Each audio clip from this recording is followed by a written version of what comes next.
గత ఏడాది తిరుమలలో లడ్డూ ప్రసాదాలను రికార్డు స్థాయిలో విక్రయించారు. 2024తో పోలిస్తే 2025లో 10% అదనంగా లడ్డూ ప్రసాదాన్ని భక్తులకు విక్రయించినట్లు టీటీడీ తెలిపింది.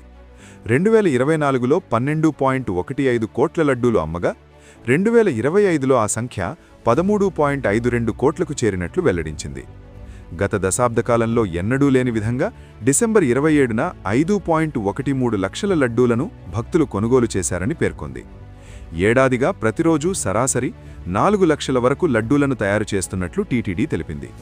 ముఖ్యమైన రోజుల్లో 8 లక్షల నుంచి 10 లక్షల లడ్డూలు భక్తులకు అందుబాటులో ఉంచుతున్నట్లు వెల్లడించింది. శ్రీవారిపోటులో 700 మంది సిబ్బంది 2 షిఫ్టుల్లో శ్రమిస్తూ నియమనిష్టలతో ప్రసాదాలను తయారు చేస్తున్నట్లు వెల్లడించింది.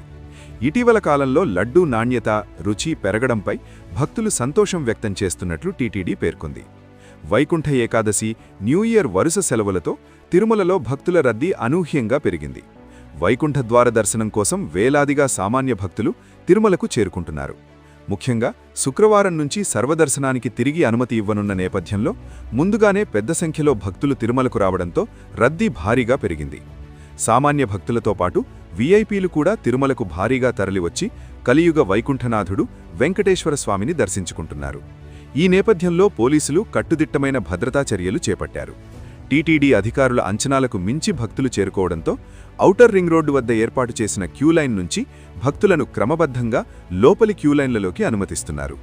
భక్తుల రద్దీని నియంత్రించేందుకు టీటీడీ ప్రత్యేక ఏర్పాట్లు చేస్తోంది. భక్తులకు ఇబ్బందులు తలెత్తకుండా తాగునీరు, ఆహారం, భద్రతా ఏర్పాట్లను పటిష్టం చేసినట్లు అధికారులు తెలిపారు. క్యూలైన్లలో నిరంతరం పర్యవేక్షణ కొనసాగిస్తూ భక్తుల కదలికలు సజావుగా సాగేందుకు చర్యలు తీసుకుంటున్నారు. వైకుంఠ ద్వార దర్శనం, సర్వదర్శనం ప్రారంభం కారణంగా వచ్చే కొన్ని రోజులు తిరుమలలో రద్దీ మరింత పెరిగే అవకాశం ఉందని టీటీడీ అధికారులు తెలిపారు. భక్తులు కొంత సహనం పాటించాలని, అధికారుల సూచనలను అనుసరించి తమకు సహకరించాలని టీటీడీ అధికారులు కోరారు. భక్తుల రద్దీతో అలిపిరి తనిఖీ కేంద్రం వద్ద వాహనాలు బారులు తీరాయి. గరుడ సర్కిల్ వరకు నిలిచిపోయాయి. కొండపైకి వెళ్లే ఆర్టీసీ బస్సులు కూడా కిటకిటలాడుతున్నాయి.